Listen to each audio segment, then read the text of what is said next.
Aloha, it's Dave Lawrence. How are you? Big mahalo for listening today. We are honored to have a very special guest. He is headed to town to play with Sir Elton John. 2 big shows at the Blaisdell Arena in Honolulu this Friday and Saturday night.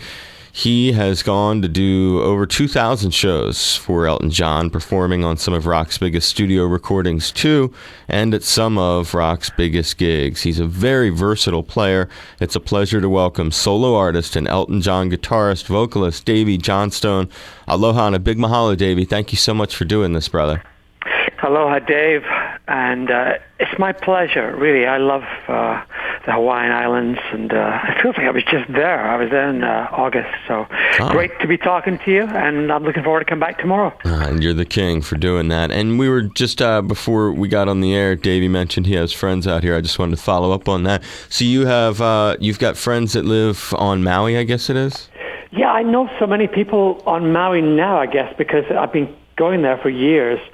And a lot of people have kind of just stayed there. You know, I think I'm not surprised. You know, they don't have the schedule that I have necessarily with Elton, so they can actually stay on the island. But some really good buddies of mine live over there, and you know, but you know a few of them, I'm sure. I know you know Mick Fleetwood, who's a dear friend, and he's actually opening up a new restaurant pretty soon. So I was talking to him about that recently. I'm looking forward to checking that out when I'm over there. Yeah, that'll be there in Lahaina. That'll be cool. That's right. And then, of course, Alice comes over there regularly with his manager, Shep Gordon. And you know, I've just got a bunch of good friends. Frank Rizzo's a dear friend of mine. Believe it or not, that's his real name. Poor guy. He gets crank called from everybody. He's been over there for about 25, 30 years. And none of these guys look like they're ever going to come back, which is the way it should be, right? Yeah, it has that kind of energy. Yeah. How long have you had a connection to Hawaii? How far back do you remember it going with?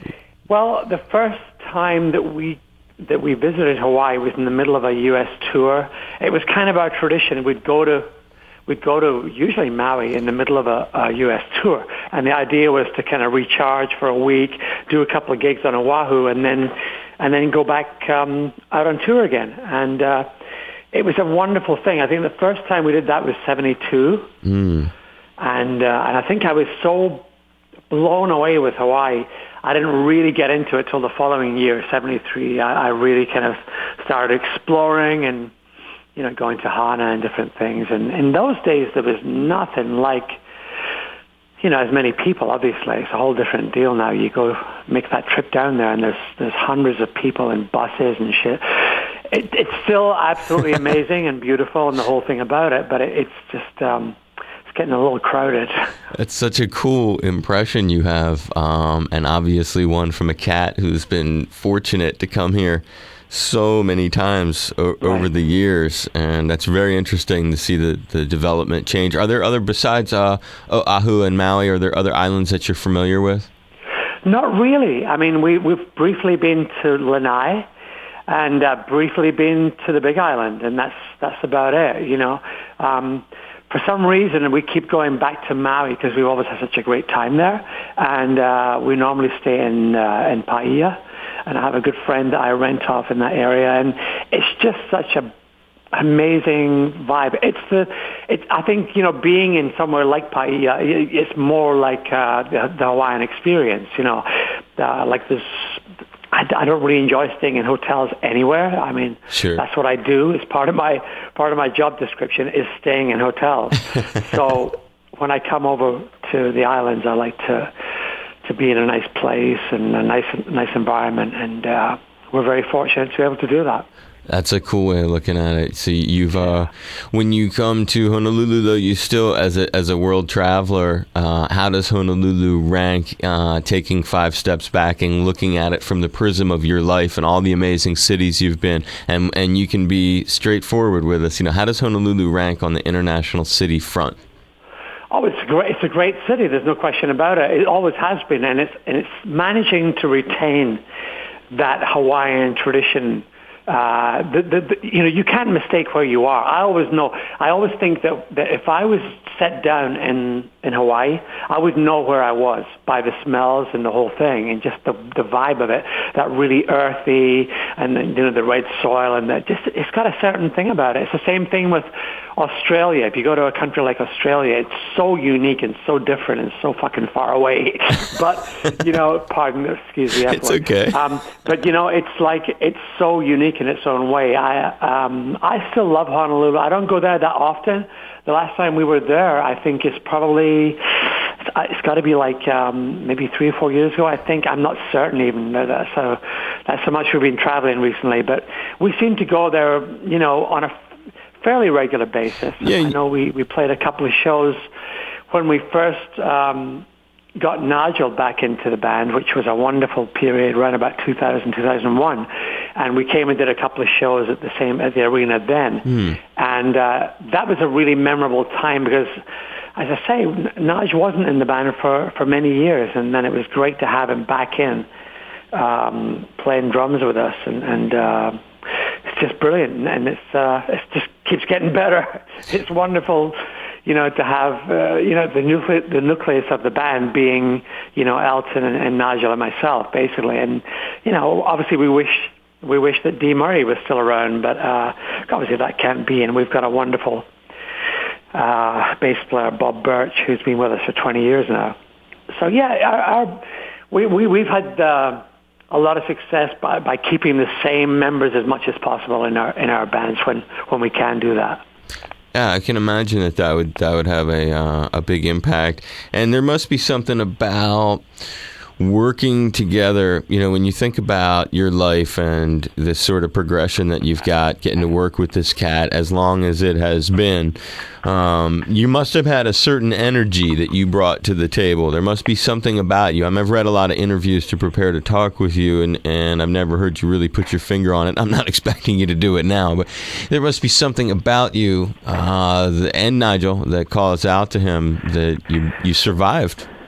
Well, Elton is a very, very interesting cat in that way. He's very, he seems to have some kind of second sight going on or something, because he tends to make decisions that are very intimate, very personal, and what he really thinks. Right or wrong, that's what he does. And in the case of Nigel and myself and most of the guys who played with him, he tends to look at it, I think, from a point of view of not just, well, this guy's a great guitar player, that's who I want. It's more like a very rounded thing. He looks at all sides of it. He can kind of tell what's going on from the energy of the person's character, and I think that's really important to Elton. And it's proved to be pretty accurate. I've known him for 40 years now, and I joined them exactly 40 years ago, now, in fact. It was like this time in January, when we went to the Chateau in France to make Hockey Chateau. So, amazing. I'd been a studio guy up till then, and I just played on Madman, and that was when I got the call to join him. And I remember being, thinking, wow, how come this guy wants me to join his band? I only played on like 5 or 6 tracks as a studio player. But I think because we got on so well in the studio, and I wasn't afraid to kind of make suggestions, I think something may have worked for him in that area. The fact that I was the kind of guy who would get involved and, roll my sleeves up and just get involved in the whole thing instead of just playing something and that would be it. I think there's always been a little more than that. And that's, I think, what he's looking for. The gig requires such diversity and dynamics from you in terms of playing. When you think of all the different styles that have to get done, I think some people maybe would write off and say, oh, it's pop music. But then when you say, no, it really isn't. There's a lot of different flavors, textures, tones. This guy's got to sort of bend and move like a chameleon. It's very true. You should. Well, my tech and I talk about that quite a lot. My tech is Rick Salazar, who's been with me for 25 years off and on. He's amazing. And we have so many guitar changes and mandolins and banjos and double necks and slides and open tunings and different kinds of guitars. It's ludicrous. But But yeah, you're right. You're absolutely right on. You've hit the nail on the head. That's what this music is about.